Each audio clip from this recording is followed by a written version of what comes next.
Dear students, in this video, I will tell you about the implicit function. Implicit function and one more function, that is explicit function. जो अभी तक पढ़ा है वो explicit function था. Explicit function मतलब जब हम किसी भी वेरिएबल को एक दूसरे वेरिएबल के टर्म्स में लिख सके. For example, if x and y two variables are there and y is dependent and x is independent, तो y को in terms of x लिख सकते हैं. तो ये explicit function है. One more, that is y is equal to tan x. This is also the explicit function.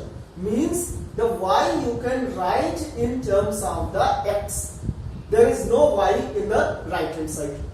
तो इस टाइप के फंक्शन को explicit function कहते हैं. But what is implicit function?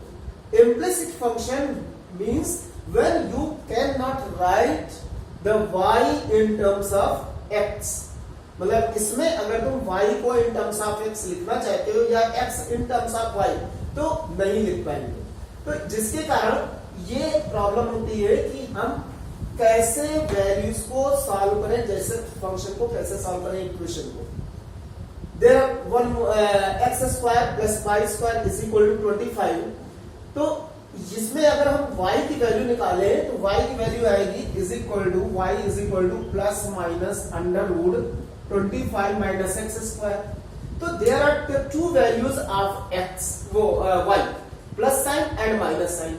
Whether it does not matter that the value of x you put are negative or positive anyone, but you will get the two value. जैसे plus one पे भी हमारा plus और one दोनों मतलब plus और minus दोनों में आएगा और माइनस वन पे भी हमें प्लस और माइनस टू वैल्यूज मिलेंगी. यानी हर एक x की वैल्यू पे हमें y की दो वैल्यूज मिल रही है. तो इसलिए इसको इम्प्लिसिट फंक्शन कहते हैं. ये एक्सप्लिसिट नहीं है. एक्सप्लिसिट में x की इंडिविजुअल वैल्यू पे तुम्हें एक ही वैल्यू y की मिलेगी, unique value you can say. Here in this equation y square you can write as minus 25 minus x square under root, but this is not real. क्यों? क्योंकि x की कोई भी वैल्यू रखोगे तो यहाँ पे ये तुम्हारे पास में ये वैल्यू इमेजिनरी कहलाएगी. तो इस केस में y की कोई वैल्यू नहीं मिलेगी. तो it has for the x real. If x is real, then you will not get any value of the y.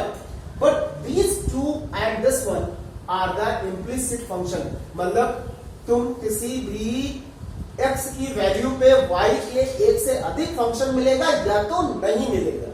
दोनों केसेस में ये इम्प्लिसिट फंक्शन है.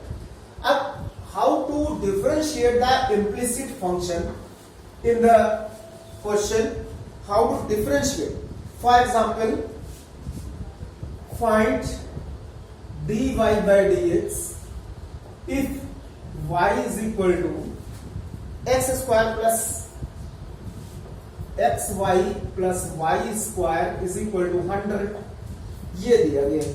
You have to find the dy by dx. सबसे पहले हमने पहले भी video में बताया है कि डिफरेंशिएशन के लिए इक्वेशन का होना मस्ट है. डिफरेंशिएशन सिर्फ एक साइड पे नहीं होता है, दोनों साइड पे होता है. अगर नहीं भी सिर्फ एक्सप्रेशन लिखा हो तो हम उसको एज इक्वल टू y कर सकते हैं. लेकिन जब x और y या टू वेरिएबल में फंक्शन हो तो you can not take equal to y, क्योंकि ऑलरेडी ये y में दिया गया है. तो ये अपने आप में इक्वेशन ही होगा. यानी इम्प्लिसिट फंक्शन जो भी होगी वो इक्वेशन में ही होगी. और कभी इक्वेशन में नहीं है तो इस टाइप का जो फंक्शन होगा वो इक्वेशन में नहीं होगा, लेकिन इसको तुम y लेट कर सकते हो और तब भी ये इम्प्लिसिट फंक्शन ही है. तो अब ये इम्प्लिसिट फंक्शन है, इसको हमें डिफरेंशिएट करना है. तो differentiate with respect to x. तो d by dx of x square, d by dx of xy, d by dx of y square and d by dx of 100. As you know, the differentiation of x square means x to the power n. So you will get 2x. But how to differentiate x into y? You will use here product rule. Product rule why? Because there are the two functions x and y. Y is also the variable and x is also variable. You can not ignore और you can not take as a constant.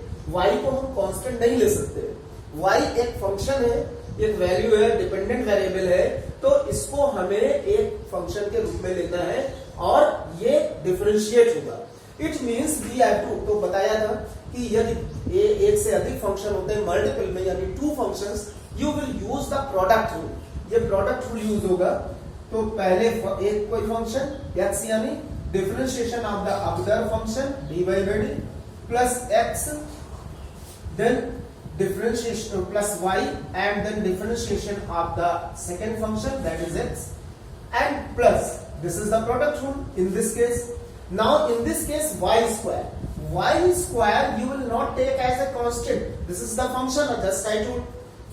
अगर ये function है तो हमें इसको x to the power n के तरह से डिफरेंशिएट करना है, यानी पहले पावर को डिफरेंशिएट करेंगे तो ये 2y आएगा।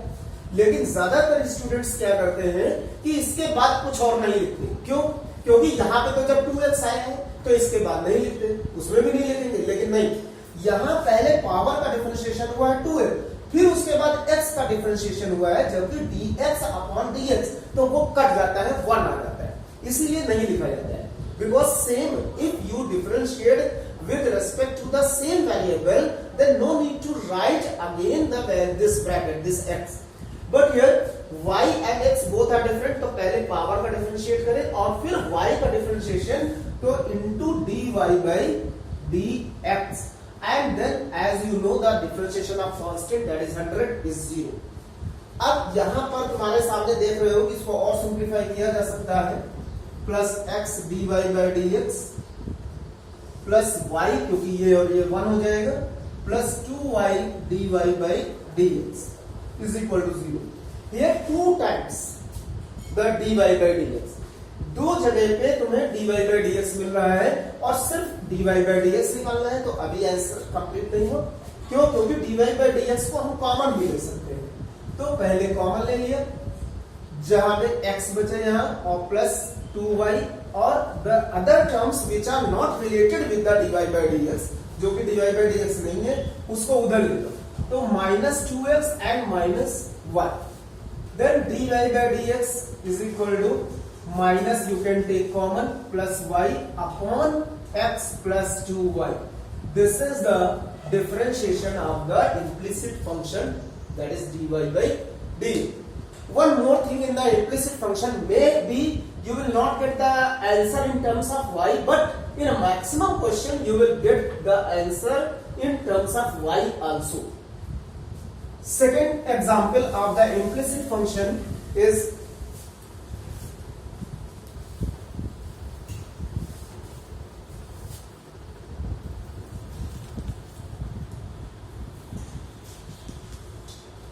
x cos y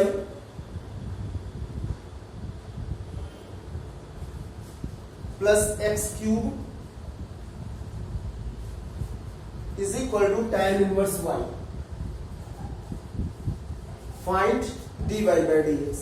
अब इसमें तुम्हें dy by dx निकालना है, but this is also the implicit function because you cannot write x in terms of y or y in terms of x, and this is the complicated means implicit function. Now differentiate. This is the equation 1. Equation 1 with respect to x. तो सबसे पहले हम dy by dx, x cos y सब पे differentiate किया जाता है, इसको भी, इसको भी, इसको भी, हर एक टर्म को डिफरेंशिएट करना है। x cube is equal to dy by dx of tan inverse y. Now, as I told in the previous question, that is the x and cos y both are the two functions. It means you have to apply the product rule here. तो product rule लगाएंगे जब, तो x d by dx of cos y, एक function को पहले differentiate किया, फिर other function को cos y dy by dx of x, then इसका डिफरेंशिएशन, प्लस x क्यूब का directly 3x square, and then tan inverse y का, as you know the tan inverse x का differentiation 1 upon 1 plus x square, जो tan inverse x का differentiation होता है वही करना है 1/1 plus Y square terms of, but अभी हमने कहा कि यदि x होता तो फिर आगे ना लिखते, लेकिन यहाँ पे हम y को in terms with respect to x से डिफरेंशिएट कर रहे हैं, इसलिए y को भी डिफरेंशिएट करना पड़ेगा और लिखना पड़ेगा यहाँ। देन x, अब cos का डिफरेंशिएशन क्या होता है? Minus sine Y, use bracket और माइनस साइन हियर। अगर नहीं कर रहे हैं, अगर ऐसे लिखते हैं ऐसे, तो ये फिर रिलेट नहीं होता है, इसका मतलब x माइनस साइन है। अगर ऐसे लिखते हैं तो x into minus sine Y. Then फिर वही चीज कि वहां y था तो जब x के रेस्पेक्ट तो dy बाई, यहाँ पे भी y है, यानी cos के बाद y का डिफरेंशिएशन होगा, तो dy by dx plus dx upon dx that is 1, तो सिर्फ cos y आएगा, plus 3x square is equal to 1 plus 1y square dy by dx। अभी कंप्लीट ना हुआ क्योंकि dy बाई dx हमारे पास दो जगह पे, तो dy बाई dx हम कॉमन ले सकते हैं, या पहले 1 प्लस वाई स्क्वायर से पूरे को मल्टीप्लाई कर दो, यानी कि इसको 1 प्लस वाई स्क्वायर इधर लेते हैं तो ये आ जाएगा 1 प्लस वाई स्क्वायर, इसको और थोड़ा सा लिखे तो minus x 1 plus Y square sine y D Y by D x, plus cos y में भी 1 प्लस वाई स्क्वायर आएगा कॉस वाई, और प्लस इसमें भी 3x square 1 plus Y square होगा is equal to d Y by D x. अब dy by dx को भी इधर ले आए, बाकी टर्म्स को जो नहीं रिलेटेड है वो उधर ले जाए, तो ये फिर हमारा आ जाएगा, ये टर्म dy बाई dx है, ये टर्म dy बाई dx है, यानी कि dy बाई dx जब हम कॉमन लेंगे तो ये बचेगा, उधर से भी माइनस में आएगा, तो minus x 1 plus Y square sine Y और माइनस 1, क्योंकि dy बाई dx उधर आएगा तो minus common is equal to, फिर ये टर्म पूरा उधर जाएगा, ये टर्म पूरा उधर जाएगा, minus 1 plus Y square cos y और minus 3x square 1 plus Y square. अभी और भी सिंप्लीफाई होगा, इस माइनस साइन को हम बाहर निकाल सकते हैं, तो dy by dx x 1 plus Y square sine Y plus 1 is equal to, इस माइनस को भी बाहर निकाल सकते हैं और साथ में 1 प्लस वाई स्क्वायर को भी, तो ये cos y plus 3x square like this. अब माइनस माइनस प्लस हो जाएगा और dy बाई dx की वैल्यू निकल आएगी जो की होगी 1 plus Y square cos y plus 3x square upon x 1 plus Y square sine y and plus 1। This is the answer. तो by this way you can find the differentiation, और ये differentiation कुछ थोड़ा सा लंबा भी होता है और गलत होने के चांसेस कहां पे है, जब हम cos y को डिफरेंशिएट, cos y को ये डिफरेंशिएट किया, cos को सिर्फ y को नहीं डिफरेंशिएट किया तो ये गलत हो जाएगा, इसलिए जरा थोड़ा देख करके देखना है उसमें कैसे सॉल्व होगा और कहीं गलती ना हो। Next example of the same implicit function,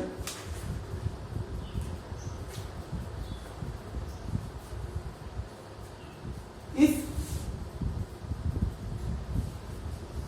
sec x plus y upon x minus y is equal to a, prove that dy by dx is equal to y upon x। अब यहां पे तुमने देखा कि ये sec x plus y upon x minus y is equal to a, और ये prove करना है, यहां पे a नहीं आ रहा है, यानी कि ये कहीं ना कहीं कैंसिल हो चुका होगा, जीरो हो चुका होगा। इसको अगर हम डायरेक्टली डिफरेंशिएट करें तो शायद काफी लंबा होगा, लेकिन अगर कुछ और चीजें इसमें सोचे कि थोड़ा छोटा हो जाए तो इसके लिए थोड़ा सा दिमाग लगाना पड़ेगा कि सेट को यदि हम राइट साइड में भेज दें तो वो सेट इनवर्स ए हो जाएगा, because A is a constant, तो वो बाद में डिफरेंशिएशन उसका जीरो होगा। तो इसी तरह करते हैं कि x plus Y upon x minus Y is equal to sec inverse a using 1। इसको हमने यूज किया कि सेक को उधर ले। अब जब डिफरेंशिएट करेंगे तो इजिली हो जाएगा, differentiate with respect to x। तो यहां चूंकि जब हम डिफरेंशिएट करेंगे तो कौन सा रूल लगेगा, डिवीजन रूल। क्यों?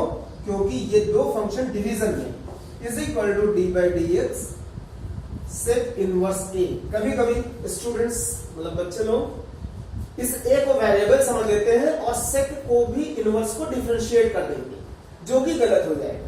तो इसलिए ये कांस्टेंट है, या भी नहीं होगा, लेकिन तुम्हें समझना है स्पेशली द फंक्शंस आर जिनको हम डिफरेंशिएट करते हैं with respect to any other function, X Y Z R T theta, specially X Y Z R S, कभी कभी U V theta, these are at T. तो इन सबके रेस्पेक्ट में डिफरेंशिएट इनको वेरिएबल माना जाता है, लेकिन A B C D E F G H I J K L M N O P Q R Q तक, जो क्यू तक होते हैं वो ज्यादातर कांस्टेंट्स ही लिए जाते हैं। तो इसलिए तुमको इनको देखना है और बाकी को कांस्टेंट्स लेना है। अब डिफरेंशिएट करेंगे यूजिंग डिवीजन रूल। तो सबसे पहले न्यूमरेटर को डिफरेंशिएट करते हैं, इसको एज इट इज लिखते हैं D by D X of X plus Y minus, फिर न्यूमरेटर एज इट इज लिखते हैं और डिफरेंशिएट करेंगे डिनोमिनेटर को x minus Y and then whole upon x minus Y whole square and the differentiation of this function is 0। अगर तुमने देखा वो उधर 0 हो गया तो 0 क्या क्रॉस मल्टीप्लिकेशन कर दे डायरेक्टली, ये भी 0 हो जाएगा वहां जाकर के। तो x माइनस वाई, अब डिफरेंशिएशन जब इसका x का 1 होता है, y का डिफरेंशिएशन dy बाई dx होगा, minus x plus Y, x का डिफरेंशिएशन 1 और उसका dy बाई dx, बाकी इज इक्वल टू 0, क्योंकि ये x माइनस वाई का होल स्क्वायर उधर जाएगा तो 0 हो जाएगा। अब जब इसको पूरा मल्टीप्लाई करेंगे, क्योंकि हमें dy बाई dx निकालना है, तो x minus Y plus x minus Y into D Y by D X in one bracket minus x plus minus x minus Y into 1, यहां पे भी इसको 1 से मल्टीप्लाई करेंगे तो ऐसे ही आएगा, minus minus plus x plus Y D Y by D X is equal to 0। अब जो कट रहा है उसे काटो, जैसे ये और ये, अभी यहां पे ये चीज नहीं कट रही तो माइनस 2y, यहां पे D Y by D X हम कॉमन ले सकते हैं, क्योंकि ये टर्म और ये टर्म में D Y by D X है, तो x minus Y plus X plus Y and then this is equal to 0। अब जो इसमें कट रहा है वो काट दो, तो minus 2y plus D Y by D X 2x is equal to 0। अब तुमको पता है कि D Y by D X अगर हम उसको माइनस 2y उधर ले जाए तो 2y और divide by the 2x proved। तो by this way you can solve the differentiation, that you can differentiate of implicit functions easily। सबसे पहले ध्यान ये देना है कि जब भी y आवे z आवे ये सब आवे तो उनको भी डिफरेंशिएट करना है, पहले पावर को फिर उसके बाद उसके फंक्शन को या वेरिएबल को। यदि कोई ट्रिग्नोमेट्रिक फंक्शन के साथ दिया गया है तो पहले ट्रिग्नोमेट्रिक फंक्शन और उसके बाद उसके एंगल को। तो जिस तरीके से हम चेन रूल अप्लाई करते हैं उसी तरीके से इसमें भी अप्लाई करेंगे। Thank you.